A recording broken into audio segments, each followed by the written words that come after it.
भेजा है। जैसा कि हर माता पिता का एक सोच होता है, विचार होता है, अपनी एक ख्वाहिश होती है, मेरा बच्चा MBA हो, CA हो, डॉक्टर हो, कलेक्टर हो, बहुत अच्छा सफल व्यापारी बने और बहुत अच्छा सफल राजनेता बने। आपके माँ बाप की भी ऐसी ख्वाहिश होगी, आपके माता पिता भी चाहते हैं और आपके गुरु भी चाहते हैं कि मेरा बच्चा, मेरा विद्यार्थी ज्येष्ठ और श्रेष्ठ बने। लेकिन ध्यान रखना, इन एजुकेशन हब में, शिक्षण पद्धति में, शिक्षण संस्थाओं में आप यहाँ पर डिग्रियां प्राप्त कर लेंगे, शिक्षा प्राप्त कर लेंगे, किताबी ज्ञान प्राप्त कर लेंगे। ध्यान रखना, आप डॉक्टर बने, MBA बने, राजनेता बने, अच्छे व्यापारी बने, उससे पहले आप एक अच्छे और सच्चे इंसान बने। क्योंकि एक अच्छा और सच्चा इंसान हजारों हजारों डिग्रियों से ऊंचा हुआ करता था। आपको मालूम, हमारे भारत देश में महावीर हुए, कृष्ण हुए, राम हुए, विवेकानंद हुए, कबीर हुए, इतने सारे महापुरुष जो कभी स्कूल नहीं गए थे, जिन्होंने कोई डिग्री हासिल नहीं की, लेकिन आज उनके जीवन को पढ़ करके, उनके जीवन के रहस्यों को जान करके बच्चे डिग्रियां हासिल कर रहे हैं। जिन्होंने कभी PhD नहीं की थी, उनके ऊपर आज PhD हो रही हैं। कारण, क्योंकि वे एक अच्छे और सच्चे महान इंसान थे। भव्यात्माओं, यूं तो विश्व में बहुत सारे देश हैं, लेकिन उन सब देशों का अगर सिरमौर कोई देश है तो वह हमारे भारत की धरा है। प्रथम अंतरिक्ष यात्री राकेश शर्मा जब अंतरिक्ष यात्रा पर पहुंचे, उस समय प्रधानमंत्री इंदिरा गांधी थी और उनकी इंदिरा गांधी से फोन पर बात हुई कि मैं अंतरिक्ष पहुंच गया हूं। तो उस समय इंदिरा गांधी ने उनसे पूछा कि वहां से हमारा भारत कैसा लग रहा है देखने में। उस समय राकेश शर्मा ने एक बात कही, सारे जहां से अच्छा हिंदुस्तान हमारा, हमारा सारे जहां से अच्छा हिंदुस्तान हमारा। ध्यान रहे, विश्व की संपूर्ण संस्कृतियों में अगर कोई सर्वश्रेष्ठ संस्कृति और सर्वश्रेष्ठ शक्ति यदि कोई है तो वह भारत की शक्ति है। एक बार लाल बहादुर शास्त्री जिस समय प्रधानमंत्री थे और वे पाकिस्तान की यात्रा पर गए, वहां के प्रधानमंत्री जुल्फिकार अली भुट्टो ऊंचे कद के थे। तो पत्रकारों ने उनसे पूछा कि जब आप पाकिस्तान की यात्रा पर जाएंगे तो अली भुट्टो ऊंचे कद के हैं, तब आपको सिर उठा करके उनसे बात करनी पड़ेगी। लाल बहादुर शास्त्री ने कहा कि मैं भारत का नेतृत्व करने वाला हूं और भारत ने कभी कोई ऐसा काम नहीं किया कि जिसे नजरें उठा करके बात करना पड़े। भारत ने हमेशा नजरें उठा करके बात की है, तो आज मैं उनसे नजरें उठा करके बात करूं। भव्यात्माओं,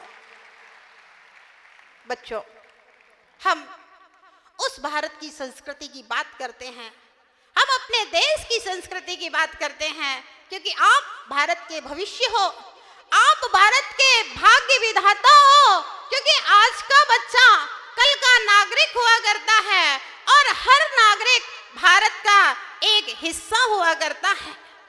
ध्यान रहे, आप अभी छोटे छोटे बच्चे हैं और आपके माता पिता ने यहाँ आपको पढ़ाई करने के लिए भेजा है, तो जीवन में इस बात का ध्यान रखना कि आपको पढ़ाई करना है। सिर्फ पढ़ाई, पढ़ना आपका धर्म है, क्योंकि शिक्षा से ही उत्थान होता है, शिक्षा से ही व्यक्ति महानता के शिखरों को प्राप्त करता है। और आपको निरंतर पढ़ाई करना है, क्योंकि आपके गुरु चाहते हैं कि आपके पढ़ें। और बहुत सारे कष्टों को उठा करके आपके माता पिता ने बहुत सारी परेशानियों को झेल करके, अपनी बहुत सारी इच्छाओं को दबा करके भी आपकी पढ़ाई का खर्चा, आपके खाने पीने का खर्चा, आपके हर शौक, हर इच्छाओं की पूर्ति करने का कदम उठाया है। तो आपका अपने माँ बाप के प्रति कर्तव्य बनता है कि हम ईमानदारी से पढ़ाई करें। हाँ, आजकल के बच्चे सोचते हैं कि काम करने के लिए समय में नहीं मिलता है, लेकिन मोबाइल देखने के लिए समय मिलता है, गप करने के लिए समय मिलता है, इंटरनेट चलाने के लिए समय मिलता है। लेकिन ध्यान रखें बच्चों के अंदर वो एकाग्रता होना चाहिए, बच्चों के अंदर पढ़ाई के प्रति ऐसी लगन होना चाहिए कि 1000 काम को छोड़ करके या वहाँ की समस्याओं को छोड़ करके हम मात्र पढ़ाई करने के प्रति अपना एकाग्र चित्त लगाएं। एक बच्चा जो कि 16 किलोमीटर पैदल चल करके स्कूल पढ़ने के लिए आया करता था, एक दिन वह रास्ते में लेट हो गया और उसके टीचर ने उसके ऊपर नाराज होते हुए एक सजा सुनाई कि आपको क्लास के बाहर खड़े होना है। और टीचर अंदर क्लास पढ़ा रहा था, बच्चा वह बाहर से ही अपने सवाल अपना कर्म पूरा कर रहा था। जब सजा का समय पूरा हुआ, टीचर ने सबकी कॉपियां देखी तो उस बच्चे ने भी अपनी कॉपी दिखाई। टीचर ने कहा, तुम्हें तो सजा मिली थी, तुमने काम कैसे पूरा कर लिया? तो वह बच्चा कहता है कि सर जी, आपने मुझे क्लास के अंदर ना आने की सजा दी थी, कहीं ना पढ़ने की सजा तो नहीं दी थी। और वह बच्चा था कि के.आर. नारायण इस देश का राष्ट्रपति बना भविष्य में। तो ध्यान रहे, जिनका ध्यान मात्र पढ़ाई के ऊपर होता है, ऐसे बच्चे विपरीत परिस्थितियों में भी पढ़ लिया करते हैं। और जिन बच्चों का ध्यान पढ़ाई के ऊपर नहीं होता, ऐसे बच्चे संपूर्ण अनुकूलताएं मिलने के बाद में भी नहीं पढ़ पाते हैं। इस देश के राष्ट्रपति के APJ अब्दुल कलाम इमलियां इकट्ठी कर करके उनको बेच करके अपने पढ़ाई का खर्चा निकाल करके पढ़े और भविष्य में इस देश के राष्ट्रपति बने। और लाल बहादुर शास्त्री जब स्कूल पढ़ने जाया करते थे तो नाव वाले ने उनसे 2 पैसे मांगे, तो उन्होंने कहा मेरे पास पैसे नहीं। नाव वाले ने कहा कि पैसे नहीं तो खाऊंगा क्या?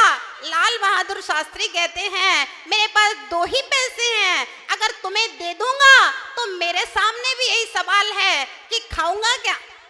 और लाल बहादुर शास्त्री ने अपने नाव में बैठे हुए अपने एक मित्र को अपनी पुस्तक का बैग दे दिया और खुद कूद पड़े नदी में और नदी के उस पार जाकर के अपना बैग ले लिया और स्कूल पढ़ने के लिए चले गए। आत्मा जो लोग अभाव के जीवन में भी, निर्धनता के जीवन में भी इस प्रकार का श्रम करते हैं, जिनका लक्ष्य अर्जुन की आंख की तरह होता है, जिस प्रकार से द्रोणाचार्य ने सभी शिष्यों से पूछा था कि चिड़िया की आंख के ऊपर निशाना लगाना है, पहले मेरा सवाल है कि ये बताओ कि तुम्हें दिख क्या रहा है?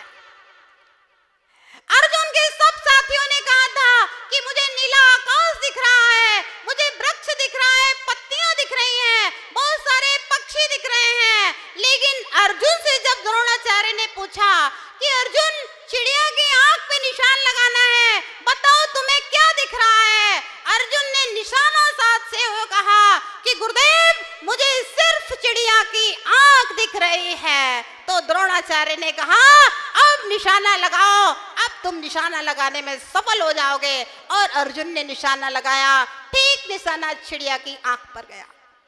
तो बच्चों, हम पढ़ने के लिए संग्रहित हुए हैं, शिक्षा के लिए आप यहाँ आए हो, संस्कारों के लिए आप यहाँ आए हो, आपके माता पिता ने संस्कारों के लिए यहाँ भेजा है, आपके गुरु संस्कार डालने का प्रयास करते हैं, तो हमारा कर्तव्य है, हमारा ध्यान, हमारा दृष्टिकोण एकमात्र अर्जुन की आंख की तरह, चिड़िया की आंख की तरह, अर्जुन की तरह पढ़ाई के ऊपर हो। प्यारे बच्चों, संसार में 2 रास्ते मिलते हैं हमेशा। जब भी कोई व्यक्ति अपने जीवन पथ के ऊपर आगे बढ़ता है तो उसके लिए 2 रास्ते मिलते हैं। एक रास्ता सरल होता है और दूसरा रास्ता कठिन हुआ करता है। जो सरल रास्ता होता है वह हैवान का रास्ता होता है और जो कठिन रास्ता होता है वह इंसान भागने का रास्ता हुआ करता है। और जब व्यक्ति लोभ में आकर के, लालच में आकर के सरल रास्ते को अपना लेता है तो उसका भविष्य उज्जवल नहीं होता, भविष्य अच्छा नहीं होता, अंधकारमय होता है। और जो व्यक्ति कठिन रास्तों को अपनाता है उसका भविष्य, उसका अंत, उसका परिणाम बहुत अच्छा होता है। बच्चों, पिक्चरें तो देखी होंगी आपने। कोई भी पिक्चर होती है तो उसमें एक नायक होता है और एक खलनायक होता है। और जब पिक्चर शुरू होती है 3 घंटे की पिक्चर में से 2.5 घंटे की पिक्चर जब तक चलती है तब तक नायक जो है सत्य के पथ पर चलता है, ईमानदारी के पथ पर चलता है, दया करुणा के पथ पर चलता है। वह नायक पिटता रहता है, कष्टों को झेलता है, परेशानियों को सहन करता है और इस प्रकार से पिक्चर का 2.5 घंटा निकल जाता है। लेकिन जैसे ही अंत समय आता है, रिजल्ट का समय आता है, परिणाम का समय आता है, उस समय पिक्चर का पूरा पार्ट चेंज हो जाता है, पासा पलट जाता है। उस समय खलनायक की जितनी नीतियां होती हैं वह सारी की सारी फेल हो जाती हैं, उनका खुलासा हो जाता है। जो अपने आप को सुखराम मान रहा था वह दुखराम हो जाता है, उसके सारे महल और मकान सारे धू धू करके जलने लगते हैं। और जो नायक होता है वह विजय श्री को प्राप्त होता है, वह खलनायक को पीटता है और अंतिम विजय को प्राप्त करता है। ध्यान रखना, भारत का इतिहास भी यही कहता है। इस भारत में जितने भी नायक बने हैं, चाहे वे इंदिरा गांधी रही हो, देश की दृष्टि से रहे हो, चाहे आध्यात्मिक दृष्टि से रहे हो, चाहे सामाजिक दृष्टि से रहे हो, जितने भी नायक इस देश में बने हैं वे अपने जीवन के अंत के पहले तक संघर्ष करते रहते हैं, संघर्ष करते रहते हैं, संघर्ष करते रहते हैं। 75% जीवन संघर्षों में गुजरता है और जब 20-25% जीवन रहता है तब 75% का रिजल्ट सामने आता है और अंत भला सो सब भला। लोभ में, लालच में, भ्रष्टाचार, अनीति और अन्याय के पथ को जीवन में कभी भी नहीं चुनना, क्योंकि अगर तुमने अन्याय किया तो सिर्फ अपने ही साथ नहीं, आपका अन्याय अपने माता पिता के साथ भी होगा, अपने समाज, देश और राष्ट्र के साथ में भी हम अन्याय और अनीति करेंगे, उसका परिणाम अच्छा नहीं होगा। इंसान प्रकृति की सर्वश्रेष्ठ कृति है। एक चित्रकार के मन में प्रश्न उठा कि मैं संसार का सबसे सुंदर चित्र बनाऊं, और उसने चारों ओर प्रकृति की वस्तुओं को देखा, खोज नहीं पाया कि सबसे सुंदर प्रकृति की कृति क्या हो सकती है। अचानक प्रातःकाल उसकी दृष्टि गार्डन में खेलते हुए एक नन्हे से बच्चे के ऊपर पड़ी और उसका मन खिलखिला गया, क्योंकि वह जो खोज रहा था उसको मिल गया। और उसने उस नन्हे से बालक का सुंदर सा चित्र बनाया और वह चित्र के नीचे लिखा प्रकृति की सर्वश्रेष्ठ कृति। लोगों ने इस चित्र को बहुत खरीदा, बहुत पसंद किया, हर व्यक्ति ने अपने घर में, अपने ऑफिस में उसको लगाया। समय बीता, एक दिन उसके मन में एक प्रश्न उठा, मैं इस प्रकृति की सबसे बीभत्स कृति का एक चित्र बनाना चाहता हूँ। और उसने खोजा सब प्रकृति में सबसे ज्यादा घृणित क्या हो सकता है। बहुत सारे गंदे स्थानों को देखा, गंदे लोगों को देखा, लेकिन उसके समझ में नहीं आया।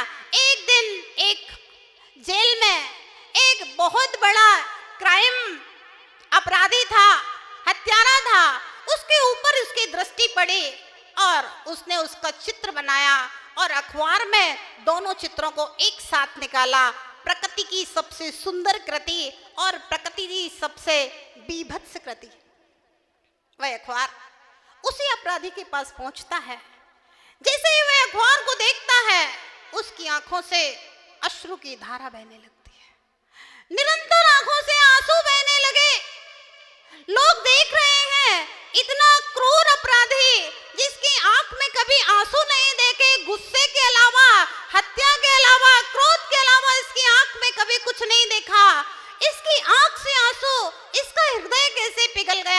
जेलर भी आया पूछने के लिए कि भाई बात क्या है। वह उस चित्र को देख रहा था और अपने अतीत को स्मरण कर रहा था, क्योंकि वह चित्र किसी दूसरे का नहीं, वे दोनों चित्र उस अपराधी के थे। वह देख रहा था कि मुझे परमात्मा ने प्रकृति की सबसे सुंदर कृति बना करके भेजा था और मैंने कुसंस्कारों के कारण से, मेरे अपराधों के कारण मैं प्रकृति की सबसे घृणित कृति बन गया हूं। ध्यान रखना बच्चों, संसार में यदि सुंदर, सबसे सुंदर यदि कोई वस्तु है तो वह नन्हा सा बालक जिसको परमात्मा ने जन्म दिया है। और यदि संसार में सबसे घृणित कोई व्यक्ति है, कोई वस्तु है, तो वह कुसंस्कारवान इंसान है। इंसान चाहे तो इंसान बन करके भगवान बन सकता है और इंसान चाहे तो इंसान अपराधी बन करके हैवान बन सकता है। इस संसार में भगवान बनता है तो इंसान बनता है, हैवान बनता है तो इंसान बनता है। दुनिया आपके ऊपर दृष्टि टिकाए हुए है कि आज का बालक कल का एक सुंदर नागरिक बनकर के तैयार होगा, भारत का भविष्य बनकर के तैयार होगा। वह कोई नरेंद्र मोदी, तुम्ही में से कोई नरेंद्र मोदी पैदा होगा, तुम्ही में से कोई इंदिरा गांधी पैदा होगी, तुम्ही में से कोई भक्तिमती मीरा पैदा होगी, तुम्ही में से कोई अब्दुल कलाम पैदा होगा। और ये भी ध्यान रखना, लादेन और हिटलर जैसे आतताई भी तुम्ही में से पैदा होने वाले हैं। इसलिए दुनिया के विषय में नहीं सोचना है, मुझे अपने विषय में सोचना है।